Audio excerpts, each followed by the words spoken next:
Hola, bienvenidos a Discapacidad Televisión. Recuerda suscribirte para no perderte los últimos estrenos y programas en vivo. Danos un me gusta, y así nos ayudarás a conocerte mejor, y saber qué programación es tu favorita. Por favor, no te olvides de compartir, así, más personas podrán disfrutar de Discapacidad Televisión y toda su programación. Muchas gracias.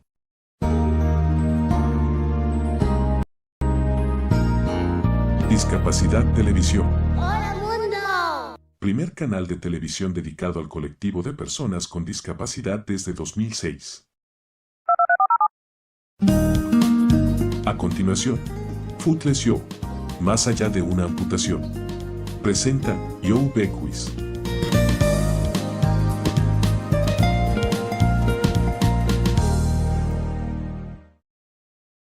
Audio en inglés, subtítulos en castellano.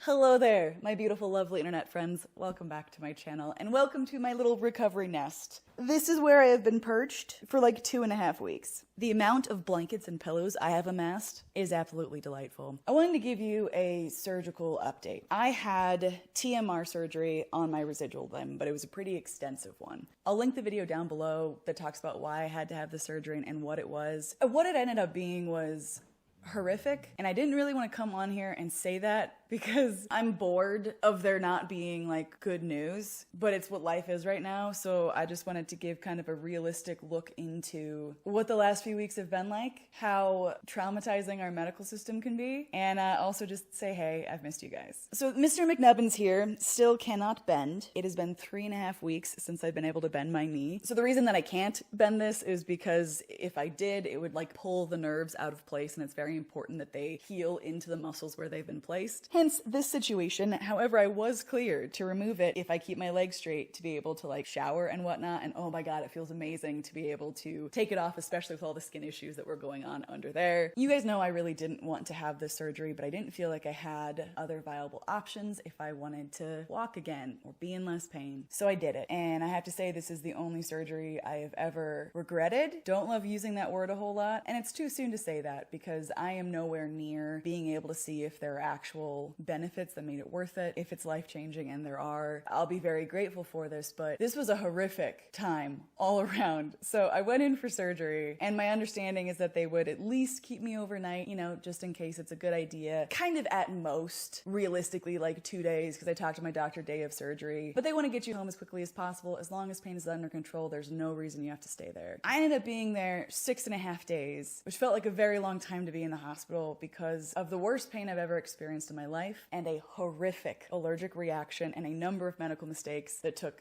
days for them to figure out. When I say that, I want to roll my eyes at myself because the amount of things that have always gone wrong when it comes to me and surgery blows my mind. I don't understand why my body does what it does, and also, I hate sounding all like victim-y, but you know what? Maybe I'm feeling a little victim-y as a mindset, which I'll work through, but the shit that isn't supposed to happen, happens. Hey friends, as I was editing this video, I realized I didn't really clarify something. When I'm talking about the issues that I had in the hospital and like doctors and nurses and all of that, please understand that I know the issue actually is with the system itself. I'm going to talk about where I was like forgotten about for hours. That was not cool. Like that was an actual human mistake. But aside from that, everything else I'm discussing really is a systemic issue. And I did receive a lot of really amazing care, specifically from the nurses who worked really hard to try to take care of me and like be there for me. And I'm so grateful for them.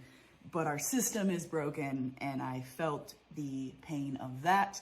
So that is primarily what I'm talking about, not the individuals involved. So I got out of surgery, and the first day was painful, but okay, I was expecting that. But then it was like really painful, and that kept mounting and growing. It was incredibly difficult to get any kind of pain under control, even like stacking IV drugs with a lot of oral meds at the very most of what my body could handle pain medication wise without like literally like having my respiratory system have problems. But something felt wrong. I have had probably about about 20 surgeries grand total in my life. I'm very familiar with post-surgical pain. This did not feel right. Like, I've literally had my leg chopped off twice, and this was worse. And I kept telling them that. And specifically what it felt like was that like my leg was burning off. And as I said that, I imagined, okay, that's probably phantom pain. They like spliced and cut and really like messed up the nerves as part of the surgery. And burning is often associated with nerve pain, but it was so extreme. And so I, kept bringing this up. It feels like my leg has been cut off again. It feels like my entire leg is on fire. Like, it feels like my skin is literally burning off. But the weird thing was, phantom pain is where you no longer have a body part, right? But I was feeling this pain all the way up my leg. Very important fact. Let's put a pin in that for just a moment. During surgery, my doctor put in a pain pump into my leg with a drain where it's basically injecting medicine into those nerve areas at a consistent rate. It really should numb it out. You shouldn't feel a whole lot. And I was feeling a whole lot. And so my surgeon came by a couple days later to check on me and discovered that they never turned it on. Like, I'm there in a lot of pain. I've seen other doctors. I've seen,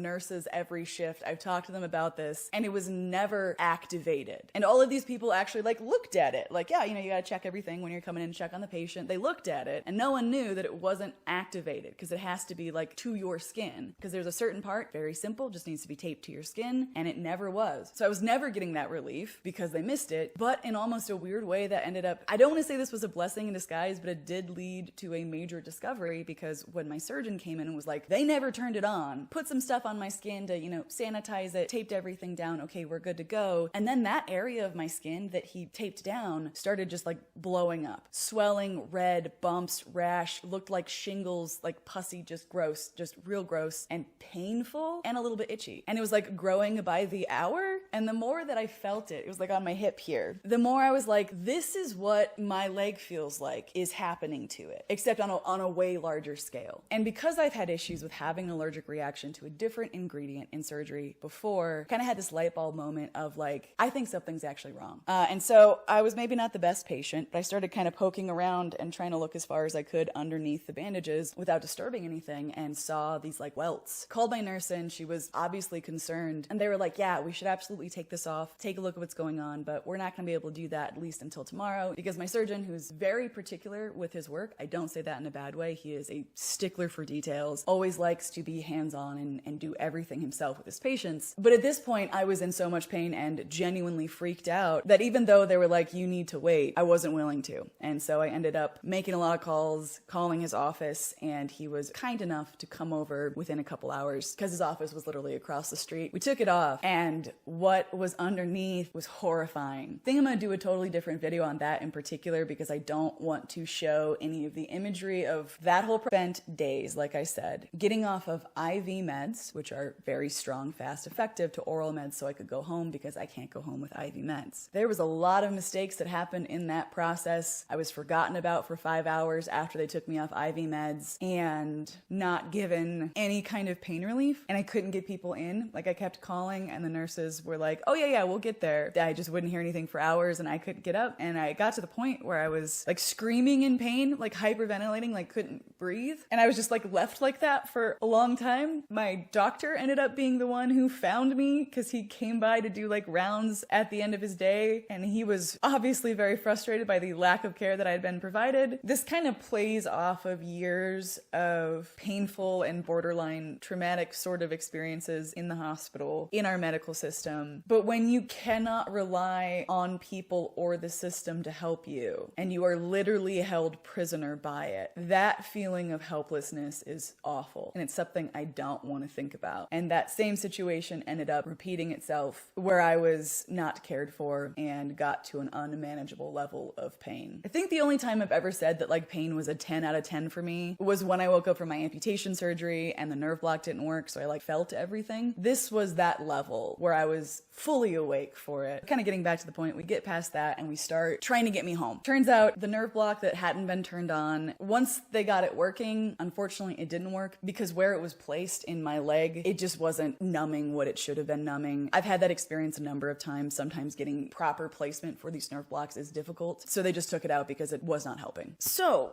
we get to the part of the story where I want to burn down our system and start over. I got to the hospital on Friday and it's like Wednesday by this point. I am ready to go home. And I finally got to a place where we like had medications that were all oral that I could survive. Like the pain was still really bad, but I'm like, it's worth it to get home. And it was like, okay, great. This is amazing. We've been trying to work on this for days. We're finally there. So then they order those medications and have them delivered to my room so I can take them home. And I take a look at it and it is less than half of the dose that I was like barely okay on of one pain medication, and the other pain medication was simply not included at all. So obviously being a little bit concerned about pain management, if things are cut in half and then some, I brought this up to the nurse practitioner and the nurses, and what they told me was, yeah, you know, pharmacies just actually won't write prescriptions for that amount of medication, so, you know, it's difficult. These are the people that spent days making sure that I could be on oral medications so I could go home, full well knowing that I was not going to be able to have those medications. So I am sent away from the hospital, having to have everything cut. And the issue of pain medication and management in America is a very complicated one that is a different discussion for a different video. But it's just idiotic to me, because as I am in a lot of pain, I'm having to try to figure out how I am going to get this pain managed and survive. Was able to figure some stuff out and got through. One of the sweetest things ever, my good friends had me come from the hospital home with them. So I wasn't going to be alone at home. My parents were leaving. I have watched 8 seasons of Suits. 8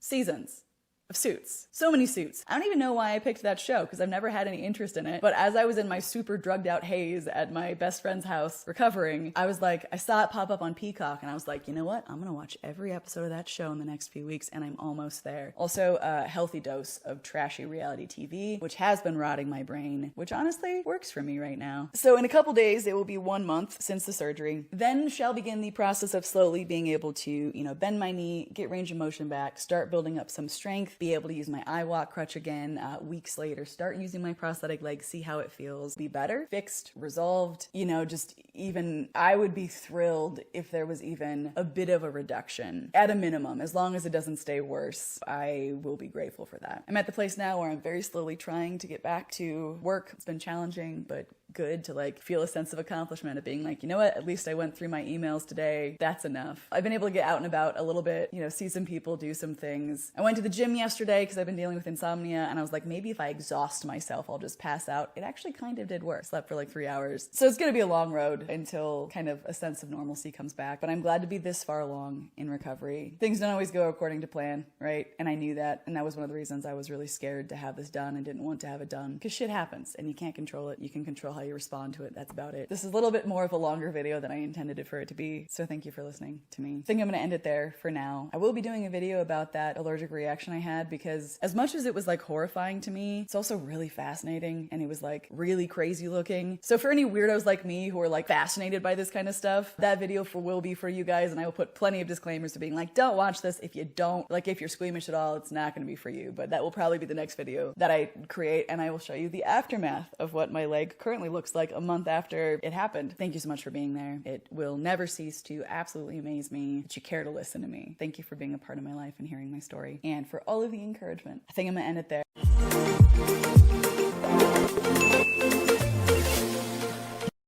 And by the way, I think people in wheelchairs will back me up on this. Hi, I'm a part-time wheelchair user. You can see it right back there. And a full-time below-knee amputee, and I'm here to tell you, no we don't. Hello there, my beautiful, lovely internet friends. When I make response videos to anything controversial or in the media, I've always made a point to be very intentional in like education and nuance and addressing ignorance with compassion, and I will be entirely honest, I have no desire to actually filter myself in today's video, and I think you may understand why as we get into it. I was scrolling through Instagram the other day, and I came across a video from the one and only Candace Owens. Because you need God. You know her, maybe you love her. She's never been my cup of tea, but the comments that she said about a woman in a wheelchair in an underwear ad were appalling. And I actually filmed a whole video just kind of giving my thoughts and responding to what she said. But then I did a little bit more research, because that's a good idea. And I found out that a day ago, from the time that I am filming this, she actually responded to all of the backlash. First and foremost, let's debunk the idea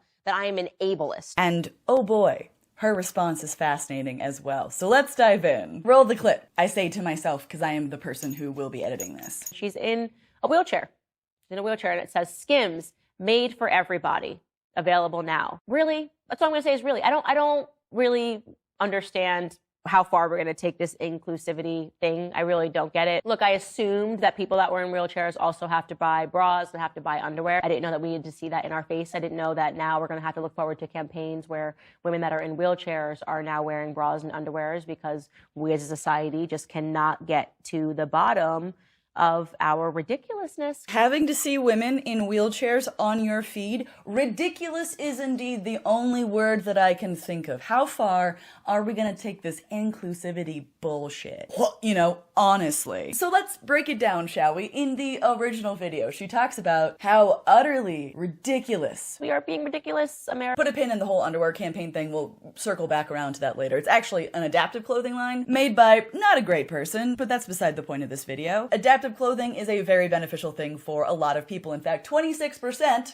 fun fact, of the US population is disabled in some way, meaning that accessible things for people has a huge impact on our society. So in her response, Candace said that anyone accusing her of being ableist, obviously she's not. First and foremost, let's debunk the idea that I am an ableist. So I want to draw some attention to this particular comment. Look, I assumed people in wheelchairs had to buy bras and underwear. I didn't know that we needed to see it in our face and look forward to campaigns where women that are in wheelchairs are now wearing bras and underwear because as a society, we cannot get to the bottom of our ridiculousness. That's what it is. Ridiculousness. My puppies have left because they do not like this video. I understand. She ends it by saying that I think people in wheelchairs will back me up on this. And by the way, I think people in wheelchairs will back me up on this. I don't speak for the whole community, but no, we don't. So do you remember a thing called ugly laws? These are a thing that used to exist back in the day. In fact, not far enough back in the day to be comfortable. But basically, they were a big fan of not allowing people who were different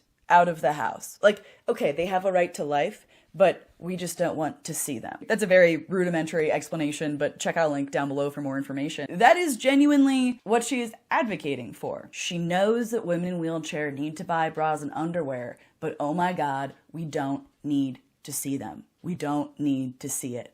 And the fact that a woman being in a wheelchair modeling something is newsworthy. First and foremost, you haven't been following along with the world then apparently, because including disabled models in advertising is becoming an increasingly common thing. Personally, I think it's a good thing because I think representation is cool. There's a lot of benefits to it. Candace Owens does not agree with me on that. Representation, here you go, ready? Hear me out, does not matter. And we will agree to disagree. But the thing that really pissed me off here is that she does not say, and she dances around the point of what I believe she actually means. She never comes out and says, I don't want to see women in wheelchairs in underwear campaigns. Icky, no, gross, we don't want that. She never says that. She insinuates it. She leaves you to fill in the blanks so that she does not clearly say something that is pretty far over the line of socially acceptable. And this is what so many people do when discriminating against any group of people. You don't say it. You don't say, I don't want to see disabled people. You just call it ridiculousness when you see one in an ad campaign. And of like all of the things that could be labeled too far with inclusivity, when a massive portion of the United States is disabled and a large amount of people use wheelchairs both part-time and full-time, that's really what you think is ridiculous? Okay, I'm sorry that your skin is as thick as it appears to be, and I know that you are a big fan of telling everybody else that they have thin skin and they need God and they need to find values and morals. But what the hell? This is the thing that was so utterly ridiculous when all you're looking at is a model sitting down instead of standing up modeling underwear. It's not difficult to decipher what you are actually trying to say there, which, in my personal opinion, is something along the lines of, yes, we have a right to exist and pursue life, I just don't want to see you. The day before I'm filming this, she had a response video that I was interested to watch. Hey, we all say stuff, we all make mistakes, there's room for growth, absolutely. In the original video, she had said, you know, maybe I'm wrong. Educate me in the comments. And if I'm wrong, again, educate me. Today, I just want to be educated in the comments. And being pretty familiar with the kind of content that she creates, it's hard for me to take this seriously because I don't really think that she is particularly interested in learning. I think that her content is designed for a specific audience to evoke a specific response. I very much hope that I'm wrong there. But in her response, she made it very clear that disabled models, like allowing disabled people to model, is patronizing. Patronizing are both ways of saying that word correct? I don't know. She talks about a story where someone told her that they saw, I believe it was this ad, and it made them realize that they could model as well. You know, being someone in a wheelchair, I am assuming. And her response to that was, okay, so what you're saying is that you want to be patronized. A woman wrote to me and said, I wanted to be a model growing up, and seeing this woman made me realize that I could be one. Okay, so what you're saying there is that you want to be patronized. You want people to essentially hand out participation trophies. You're perhaps not the best person suited for this particular role, but you want people to give it to you anyways. The idea that someone's seeing a disabled model thinking, oh, I could do that too, equates to, if you achieve that, it is because people are patronizing you and giving you a participation trophy. If you watch the whole video, because I think it's important to do that, you know, get the whole context, don't just take my word for it. It is abundantly clear. She gives a lot of examples of why people shouldn't be in certain spaces. Like, short people aren't going to be in the NBA. I mean, come on, it's obvious. No one should throw a fit about that. Come on, disabled people shouldn't be models. They're not built for it. Come on, I'm not being ridiculous here. I'm just speaking the truth. Don't be mad at me for saying it. And while there are a lot of things that could be said on that point, reality is that there is actually a large need for models with disabilities, for disabled models. Many ad campaigns are now inclusive of that. There are also adaptive clothing lines, which, in fact, this was, Skims released an adaptive line that had features in their undergarments, making it easier for people with certain disabilities to get in and out of them, which she applauded, which I appreciate. Thank you, Taylor, Lindsay, Noel. I really appreciate you explaining to me that Skims actually developed a unique technology, and that is the reason while they were promoting these ads, because it makes it easier for people that are in wheelchairs to get into a bra and underwear, and that's something to celebrate. It really is. That was the one piece in her response video that she acknowledged that she didn't realize. This was about adaptive clothing, but the fact that she thinks it is utterly ridiculous for someone to be seated in a wheelchair modeling something, like that, for that to be allowed is just patronizing someone. It's just really sad. That's just like a really sad and ignorant perspective to take. As I said, I happen to know from personal experience and from friends who model professionally, there is a large need in the industry for talented, hardworking models with disabilities who have worked hard to get where they're going. And the reason that I keep emphasizing the hard work thing is because of comments she made later in the video. Representation, here you go, ready? Hear me out, does not matter. Contribution does. Actual talent does. Hard work does. You're never going to find out what it is that God gifted you with if you're wasting your time demanding to be let into other people's gifts. In fact, you're ignoring the gifts when you sit back and you envy somebody else's. Yes, hard work absolutely matters. But the fact that you prefaced all of that by suggesting, if I understand this correctly, if a disabled woman is pursuing modeling, she's neglecting the gifts God has given her because she wants to be modeling and that's not for her. However, I do very much agree with her on one point. She talks about the owner of this brand, Skims, is Kim Kardashian. And she asked the question of, do you think that Kim Kardashian actually gives a rat's ass about inclusivity or expanding the beauty standard? No.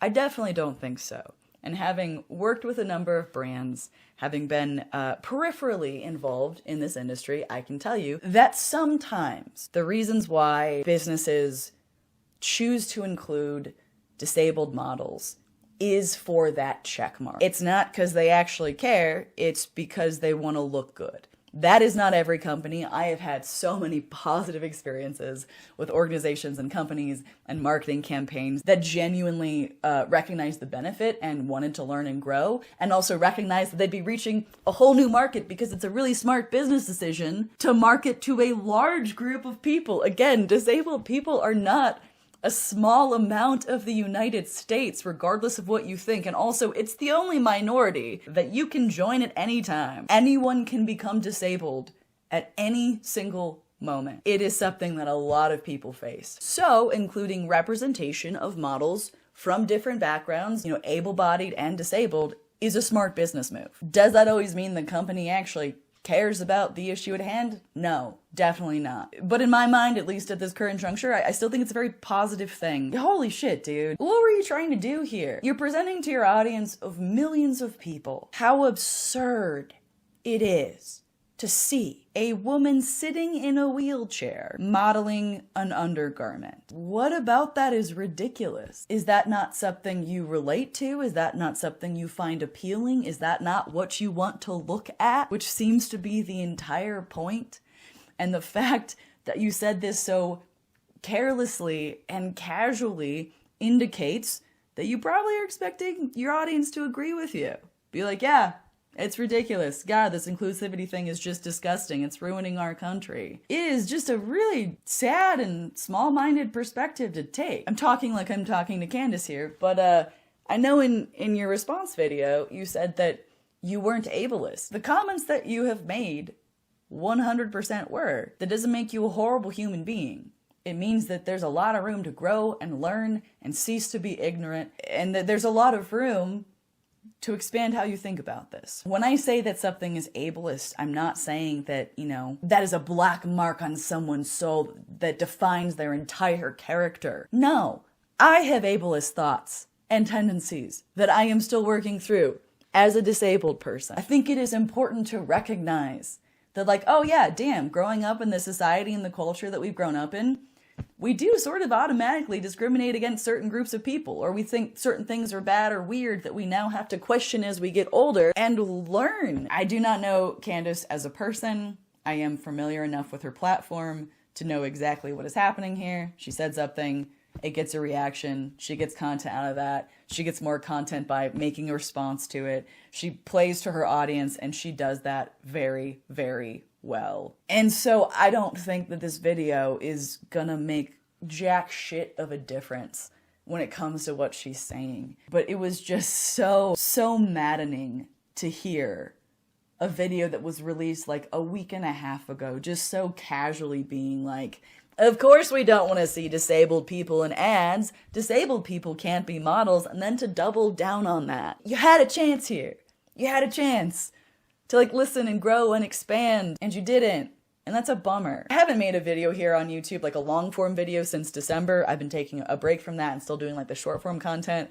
And this is not exactly the video that I expected to return with, but it just hit a nerve in me. As a disabled woman myself, with many disabled friends, it's really well understood that a chunk of society does not want us around. Like, you learn that real quick. Through comments that are made, through things people say to you. This is not a shock. Yes, I am very well aware that there are people who think that I should not be seen. I'm very well aware of the fact that, I mean, certainly even a lot of people don't think disabled people should have a right to exist. I think that's a very small fraction of society. At least I hope so. But, you know, this whole thing is not a shock, but it is still so angering and disappointing to hear from a person who has such a massive platform and voice. All right, that's all I'm gonna say on this. I'm gonna go work some of this like anxious anger out of my system and hope that you all are doing very well. I will be back soon with longer form videos. Long form videos on YouTube are my first love. They are what I most enjoy doing. And so I have some planned coming up in the future, but I hope you're taking care of yourself. I love you guys. I'm thinking about you, and I will see you in the next video. Mwah. Bye guys.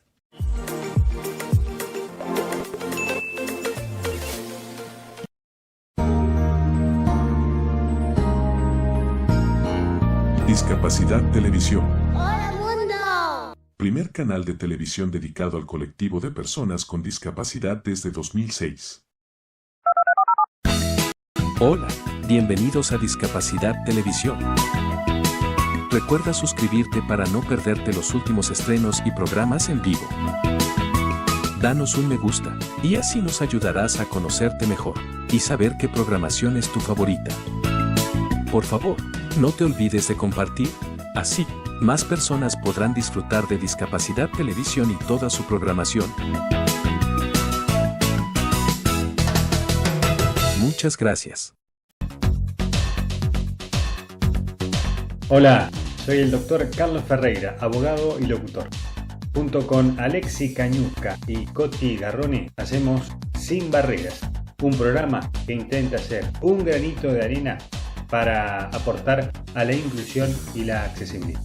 Desde el Centro de Discapacitados de La Matanza, CEDIMA, en San Justo, Partido de La Matanza, República Argentina, llevamos toda la información análisis y opinión de la problemática de las personas con discapacidad. Los esperamos.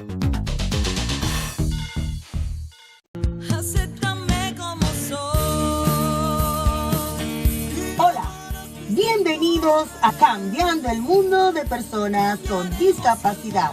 Cambiaremos el mundo teniendo igualdad. Mi nombre es Raquel Quesada y seré la presentadora del mismo. En el programa hablaremos de la no discriminación, la participación e inclusión plenas y efectiva en la sociedad, a la igualdad de oportunidades de los derechos y a la accesibilidad de las personas con discapacidad,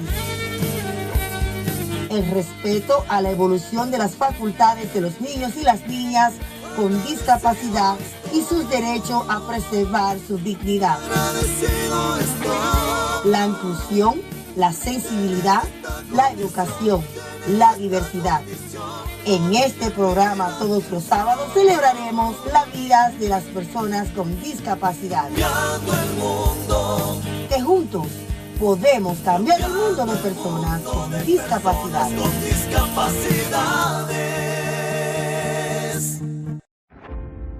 Una gran arboleda. Desde el aire, un circuito de motocross. Millennium Motocross agradece su visita. Un piloto está arriba de su moto. Empieza a andar. Soy Juan Nimo, lesionado medular, tengo 35 años de edad. Soy nacido y criado en la ciudad de Neuquén. Me inicié muy pequeño, cuando tenía 4 años de edad, en el karting. Posteriormente pasé al motociclismo, actividad que desarrollé durante 14 años, hasta los 18 años que tuve una caída. Y a partir de ahí, bueno, obviamente que la rotura de varias vértebras provocó una lesión en la médula a nivel T3, T4. Y hacia ahí, bueno, inicio el mundo de la discapacidad, pero con el sueño de poder convertirme en piloto de automovilismo. Finalmente lo logro mucho tiempo después, luego de haber desarrollado cuanta actividad quise a mi discapacidad para mostrar que estaba en condiciones de poder hacerlo. Vuelvo a elegir siempre para escapar de diferentes circunstancias o situaciones el motociclismo, una moto adaptada que ya lo venía practicando a los 2 años después de mi lesión, y hoy camino a un desafío de los más importantes que tengo, que es lograr correr una carrera muy importante tipo Dakar para seguir logrando objetivos. Así que nada, acá estamos en un día de entrenamiento. Juan recorre el circuito en la moto. El motociclismo es algo que mamo muy pequeño, entonces nada, resuelvo las cosas quizás más de manera natural. El automovilismo requiere de muchísimas pruebas, muchísimos desarrollos, pero el motociclismo tiene algo que no lo tiene ningún otro deporte, que es esa cuestión adrenalínica, esa cuestión del físico. Muchas veces la gente piensa que es subirse a una moto y acelerar y nada más, y no, requiere una concentración, requiere una preparación física muy alta, que es lo que me entusiasma también.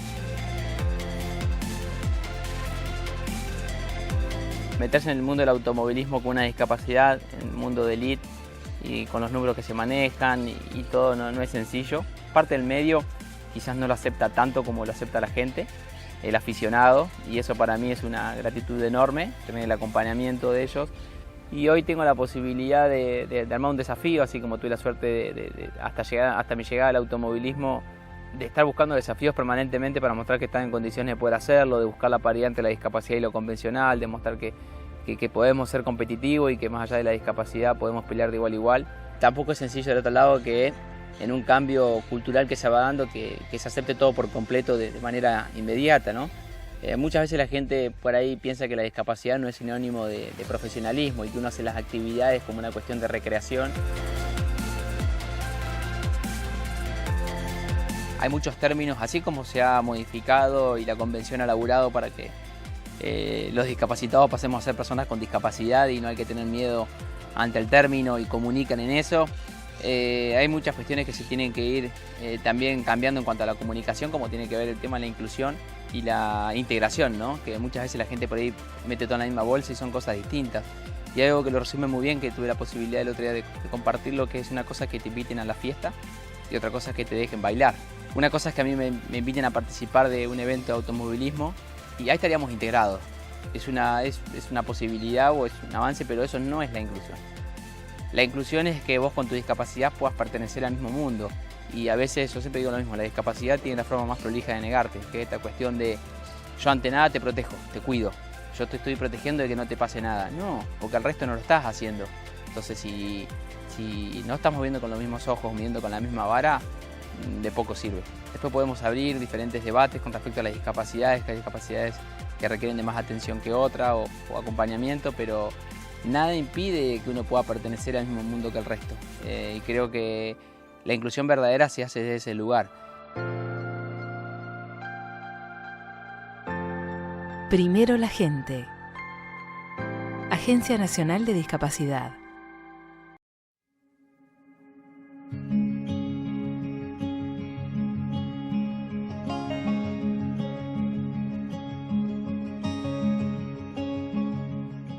En la residencia había mucha gente, había mucho ruido y aquí estamos a gusto.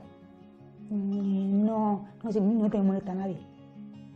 Me siento alegre y contenta porque ahí no he casa, como aquí, en mi piso.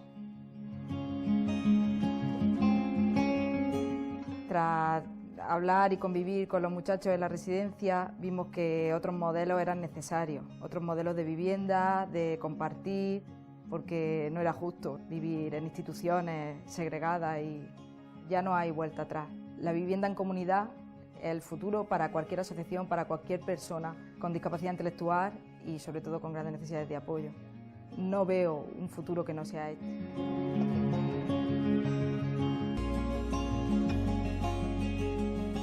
La administración es uno más del proyecto. El proyecto no se puede hacer si no hay una colaboración y si no nos sentamos juntos a ver cómo se hacen las cosas, si no sienten de primera mano cómo las personas piden otra situación. Eso no puede llegar solo a los profesionales y a las familias, porque entonces solo no lo creemos la mitad. Yo creo que ese es el éxito de que lo hayamos podido hacer, es vital la participación de la administración. Considero muy importante que las administraciones todas tengan que colaborar y trabajar conjuntamente y que se crean el proyecto. Un proyecto que se debe de creer en las personas con discapacidad, que deben de tener una vida normalizada e integradora. El proyecto Mi Casa debe ser una realidad, no solo en Canarias, en La Orotava, en Tenerife, en Canarias y en España. La vida de las personas cambia sustancialmente en este tipo de proyectos. Da una sensación de valía personal y de seguridad, evita estrés, evita problemas conductuales y no solo afecta a las personas con discapacidad, sino a su imagen social, a la imagen que tienen de ellas su familia. Ahora tengo una vida más normalizada e inclusiva. Duermo en una habitación individual con televisión y hecha a mi gusto y tengo muchas más oportunidades de participar en mi día a día. Lo que más me gusta es sentir que esta es mi casa. Ojalá todas las personas con discapacidad tengan la misma oportunidad de vivir en comunidad como cualquier persona.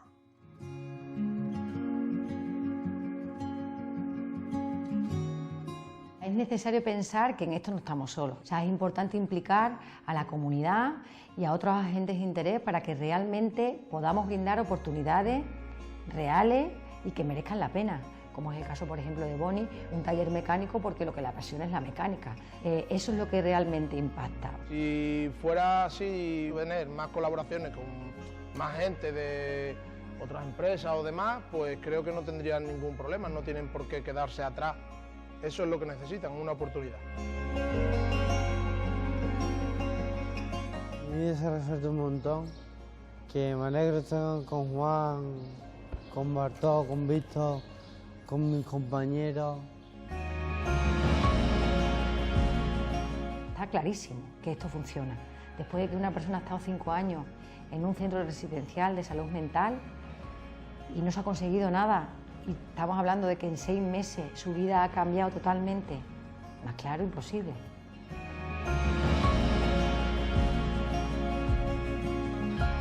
No tiene que mirar hacia atrás, solo tiene que mirar para adelante.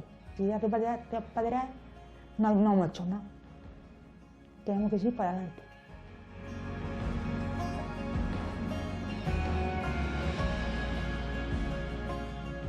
Nunca me imaginé que iba a vivir en mi piso, nunca. Era así como un sueño, realidad.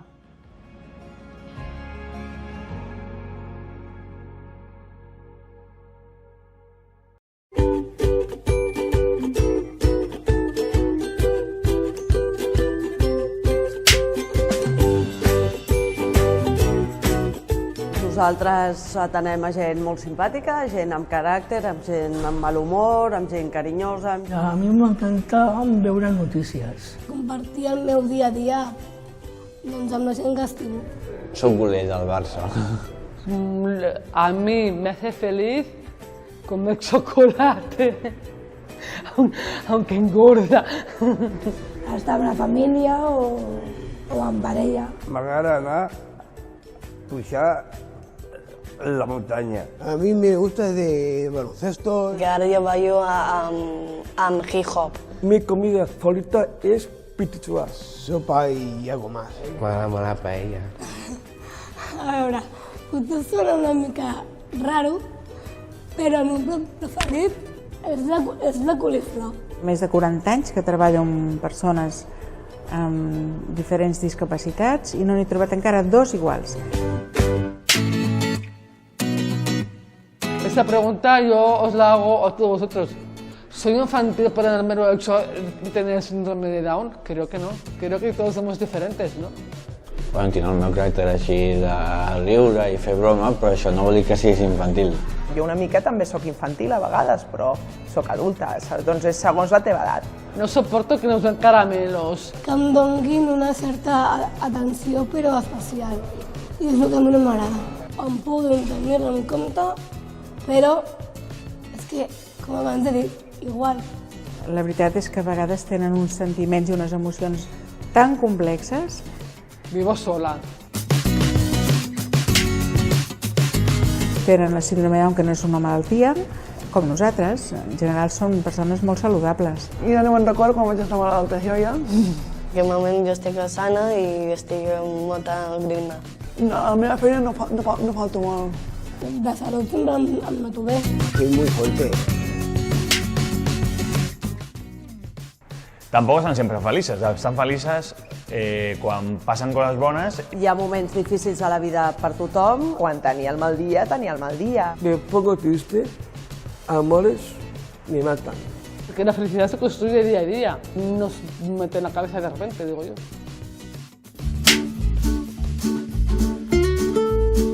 Jo puc prendre les meves decisions. Yo decido por mí el voto.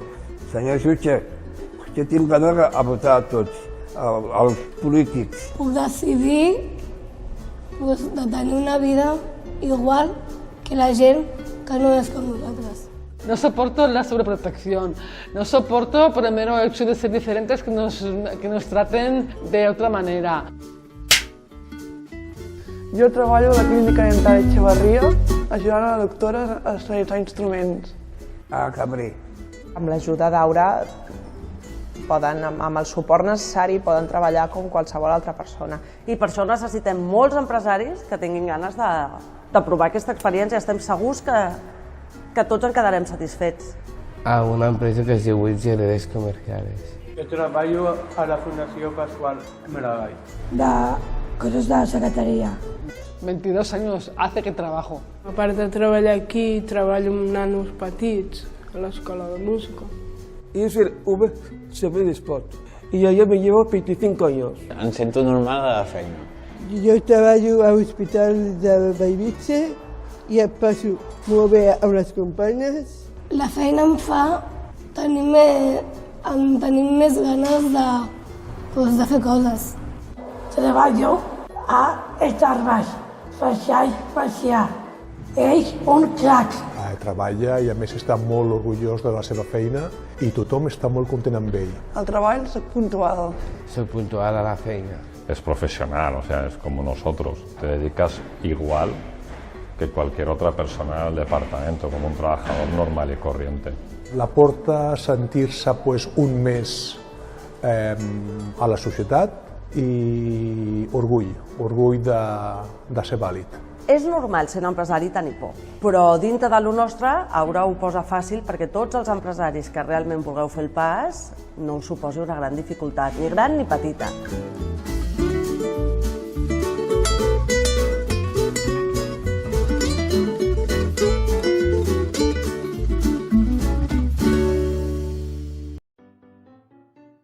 TDAH significa trastorno por déficit de atención e hiperactividad y, a menudo, se describe como un trastorno mental. Los niños con TDAH tienen problemas para prestar atención, son hiperactivos y a menudo tienen dificultades para controlar su comportamiento. Se estima que afecta a alrededor del 5% de todos los niños de 3 a 17 años en todo el mundo y que por cada niña, alrededor de 3 niños son diagnosticados. Para comprender cómo afecta a los niños en la escuela, veamos la historia de Leo, un niño de 12 años que va a la escuela con las mejores intenciones, pero que lucha con todas sus fuerzas para triunfar.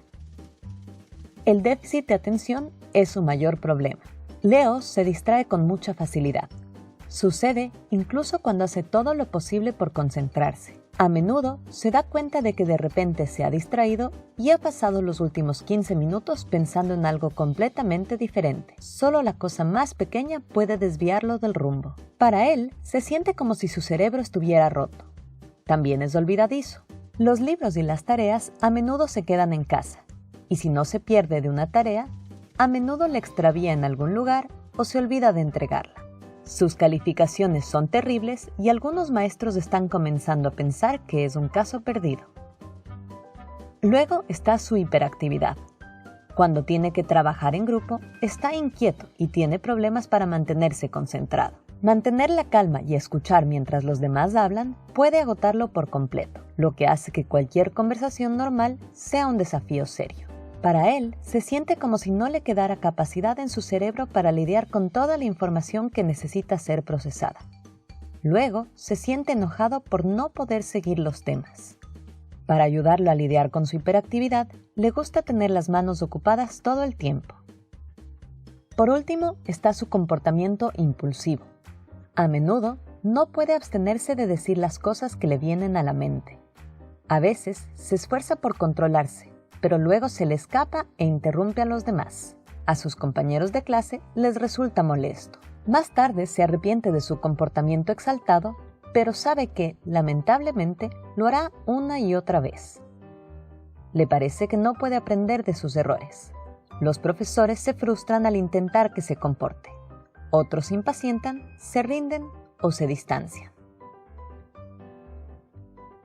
Después de que se le diagnostica y recibe apoyo a través de pasos concretos, las cosas comienzan a mejorar. En la escuela, está sentado en el frente de la clase, al lado de un estudiante que lo apoya. Obtiene un cuaderno que numera todas sus asignaciones para ayudarlo a recordar. Y para facilitar el seguimiento de sus tareas, las recibe para todas las asignaturas solo una vez por semana. Para relajarse, se le permite usar fidgets durante las lecciones y tomar pausas cortas cuando sea necesario. Después de la escuela, practica las rutinas de hablar y escuchar con un especialista. Además, su papá va con él en bicicleta a la escuela todas las mañanas y por la tarde se le permite jugar a la pelota todo el tiempo que desee.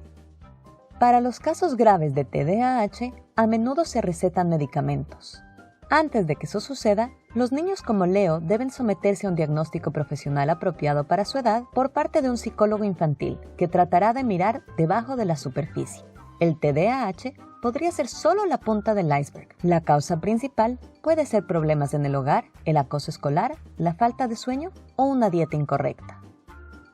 Sir Ken Robinson contó la historia de Gillian Lynn, una niña de 8 años de la que se dijo que padecía un trastorno del aprendizaje. No podía concentrarse y nunca se quedaba quieta. Cuando la llevaron al especialista, que no se suscribió a ninguna terapia, sino que puso música en la radio, la niña comenzó a bailar.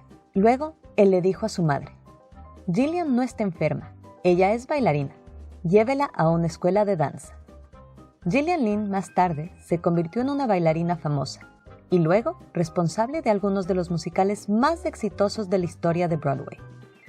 Comparte tus pensamientos en los comentarios a continuación. Si eres hiperactivo o si te diagnosticaron con TDAH, infórmanos sobre tus mecanismos de afrontamiento para que podamos obtener más información al respecto leyendo tus ideas. Si quieres apoyar nuestro canal permitiéndonos hacer más videos de este tipo, visita patreon.com/sprouts y mira lo que hacemos.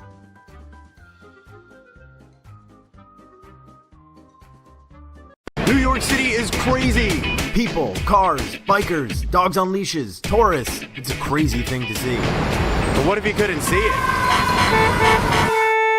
We wanted to know what it's like for over 350,000 blind or visually impaired New Yorkers who've been experiencing New York City in a very different way than we have. This is a day in the life of a blind person in New York City. Today we're in Bed-Stuy. We're going to spend our day with Yvonne, who is a blind New Yorker. Hey, this is Alex. I'm Alex. Hi, how are you? We got the camera going. Okay, let's go. Yvonne is a lifelong caretaker. Before she lost her vision, Yvonne raised her 3 kids and fostered around 30 more in this very house. She and her husband Faris, a limo driver, have lived here for 24 years. I see you taking pictures of my baby. Yeah, I'm hanging out with the lovely Yvonne today. She's an amazing woman. I hope you can keep up with her. Even though Yvonne lost most of her vision 16 years ago, she still learned how to cook and clean up after herself.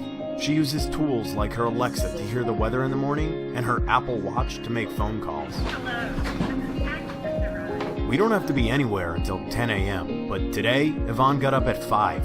She's an hour early for everything. If I tried to rush, I could drop my beret. So then the panic comes, where is it? You know, so that's why you don't want to rush. At 7:15, it's time to head into the city for a busy day. What is it like to walk through New York City, a busy New York City street with that cane? A lot of people don't know what this cane means, so you hit a couple people. For pre-planned trips like this, New York City provides Access-A-Ride, which helps New Yorkers who aren't able to use public transportation get around for the price of a subway ticket. Almost every day of the week, Yvonne goes to the Vision Center right here in the Chelsea neighborhood in Manhattan. They offer a whole bunch of services for the blind and visually impaired. When you're blind, having routines is incredibly important. You can learn patterns and tricks for getting places that you know well. So before her classes at Visions, Yvonne goes to the same place for breakfast every morning. Bacon, eggs, and cheese. Is this to go? Yes. So by counting these grates in the sidewalk, Yvonne knows exactly how far it is to get back to the Vision Center. It's 4 grates. There's number 3. Before going blind, Yvonne was a busy New Yorker just like the rest of us. She had 2 jobs, a whole lot of people to take care of. But then one morning she woke up and couldn't see. I was very frightened. I was crying. And then my husband took me to the doctor. And so it was one of these things where you don't even want to open your eyes because you don't want to know you can't see. Yvonne was left completely blind in her right eye and only has very little vision in her left eye. I just stayed in the bed. I was very depressed. I got into a depression. As Yvonne's vision left, so did her sense of purpose. She believed she'd never again be able to do the things she loved. But at Visions, she found a community that helped her adapt and thrive. She learned tools for mobility, household tips, useful skills like Braille. She gets on me because I don't practice enough. And joined a community of hundreds of people experiencing New York without vision. Hi, I'm good. That's Francine? Yeah. Okay. It was like just a new family. So I just started coming alive. She learned she was far more capable than she believed. And pretty soon, Yvonne became a teacher for other visually impaired students. What's going on right now? It's 10 a.m. Students are filing in. It is about time to get started with dance class and aerobics class. And today, we're going to put on this blindfold so we can have the slightest idea of what it's like to be blind, starting with dance and aerobics class. Is that right? Okay, so right now Yvonne is leading this class. Brian is taking it. He's blindfolded, and it's an interesting thing to watch Brian because he's doing his best. But if he gets disoriented at all, he just has no idea where he is. Brian, turn 90 degrees to your right. There you go. It was scary. It was lonely. I felt very disconnected from the world around me. I want to see some movement. And there was something amazing about when we all started using the rattles. When I couldn't see, they were a lifeline. They were telling me, hey, I'm surrounded by people and we're all listening to the same music. Now I'm using my other senses to understand that I am still connected to this world. At 2:30, Yvonne leads a class called Exploring Chelsea. Every week we go to a different place to see what's around the Chelsea area. Today is ice cream day, which is amazing if Alex can get there. it's his turn to try out the blindfold on the crazy streets of Manhattan. I just feel like I'm gonna fall through a manhole or crash into a window or a person or step in poop. Just go totally straight. I don't know what straight is. You're doing it. There's a pole. My bad. Jesus. Ryan. There's a bike lane. God. I'm trying. Your next step is a curb. Okay. That was really scary. This is all really scary for me right now. Okay. Alex, put your hand there. Thank you. Thank you, sir.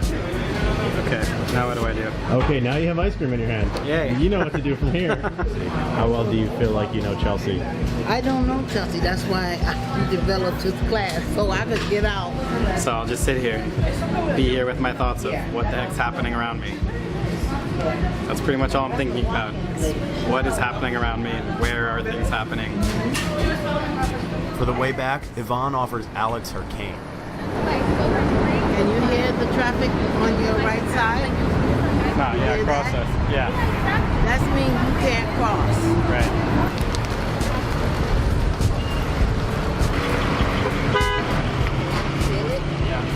It took me a little bit to say I'm blind because that's not where I wanted to be. I learned by accepting my disability is better. I imagine you once you said, okay, this is what it is, and you said, I got to do my best here. Yes. What do you remember about the Malibu Diner? Well, I remember it has a green blue awning, but I can't see that right now. Okay, it's purple. And there's 4 basement covers until Visions. 2. Oh, that's 3. Let's hit 4. That's 4. Wow, that was a journey. Right? Yeah, that was a journey. There was a lot of anxiety and fear in that, and Yvonne was a very calming guide and teacher. She was like a Yoda. Being blind is really tough, but it hasn't stopped Yvonne and 350,000 other New Yorkers from learning, from living, from taking care of people, from being New Yorkers, just like the rest of us. I don't want no one to hinder me to say that what I cannot do. Yvonne said her biggest thing that this has given her is courage to go out in the world and to face those fears, because when she's out there and she's crossing the street, those fears aren't gone. It's just that she's developed the courage to deal with that. When I help other people, it gives me more courage to go on and do more for myself. You know, they don't know it, but other people encourage me. I see them dealing with their problem to the best of their ability, and that's what I try to do, just to help people, and it helps me. I'm Yvonne, and this is the day of my life. Rally on!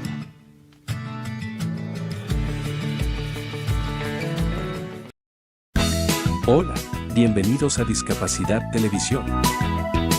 Recuerda suscribirte para no perderte los últimos estrenos y programas en vivo. Danos un me gusta, y así nos ayudarás a conocerte mejor, y saber qué programación es tu favorita. Por favor, no te olvides de compartir, así, más personas podrán disfrutar de Discapacidad Televisión y toda su programación. Muchas gracias.